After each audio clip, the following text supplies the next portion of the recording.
Dawn stretches across the New Mexico desert. The sun, soft and orange, peeks over low hills, touching the sand with warmth that deepens slowly. Shadows grow shorter. In the middle of this quiet expanse, far from paved roads and streetlights, a beige RV sits still. It leans slightly to one side, dust clinging to every corner. Inside, silence. Heavy and stagnant. There are two bodies on the floor. One, Emilio, is lifeless. His limbs still. The other, Crazy 8, barely breathes. Each rise of his chest is uneven.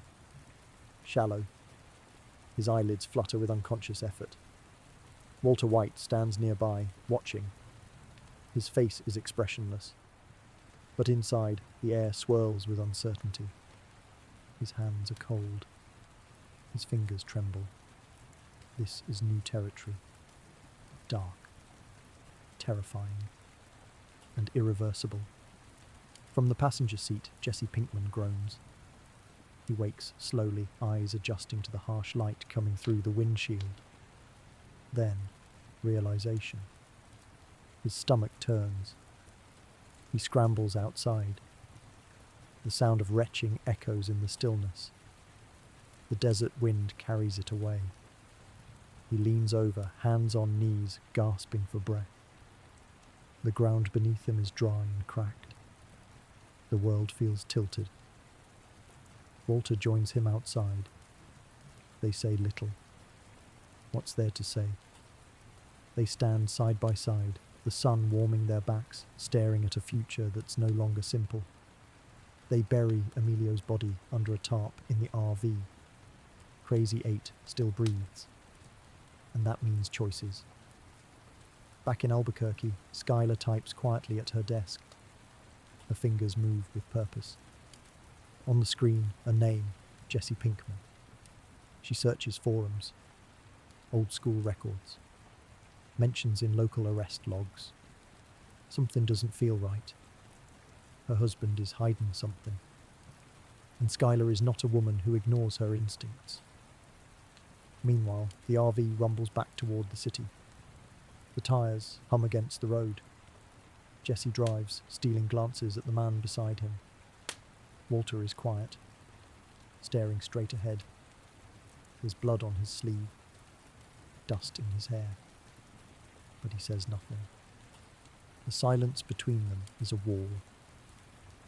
They arrive at Jesse's house. A small, single-story home with blinds drawn and trash by the curb. Inside, the air smells faintly of smoke and old beer. Party stains remain on the carpet. Walter carries Crazy 8 down into the basement. It's unfinished. Cold concrete. Exposed beams. He handcuffs him to a steel support pole. The man barely stirs. Walter turns to Jesse. Calmly, he instructs him. They must dispose of Emilio.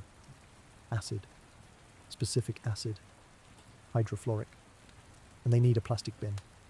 Made from polyethylene. Not metal. Not glass. It's important. Jesse nods. Then ignores every instruction. He drags Emilio's body into the upstairs bathtub. Pours the acid. Closes the door. Back at home, Skylar's concern deepens. Walter's phone buzzes. She answers. Hears Jesse's voice. Muddled. Nervous. He hangs up quickly. Skylar stares at the phone. She doesn't understand. But something is wrong. Deeply wrong.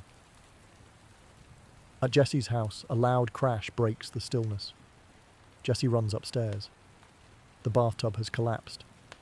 Acid has eaten through the floor. Flesh. Bone. Blood. It all falls through, crashing into the lower level. Walter arrives. He looks down at the mess, then at Jesse. His voice is calm. I told you not the bathtub. In the basement, Crazy 8 stirs. Walter brings him food. Water. They begin to talk. Tentatively. Carefully. Crazy 8 tries to appeal to Walter's humanity. His dignity. Walter listens. then leaves. He goes home, sits on the edge of his bed. Skylar asks questions. Where he's been, why he's acting distant. Walter lies. Again. The tension between them builds, but quietly. Skylar doesn't press. She simply watches. That night, Jesse is cleaning the mess. Bleach. Towels. Gagging. He works through the night. There is no music. No talking. Only the scrape of mop on tile. And the slow realization that nothing will ever feel normal again. Walter returns to Jesse's house. He descends the basement stairs. Crazy 8 is awake. More alert. They talk again. Longer this time. Walter tries to weigh his options. Kill this man. Or let him go. Either path ends badly. But doing nothing feels worse. The episode ends not with action, but with tension. Not with a bang, but a choice waiting in the dark. The wind blows softly outside. A dog barks somewhere in the distance. In Jesse's house, a man sits in a chair. Another is chained to a pole. And both are trying to pretend the world hasn't changed. But it has. Irrevocably. And the desert holds its breath, waiting for what comes next.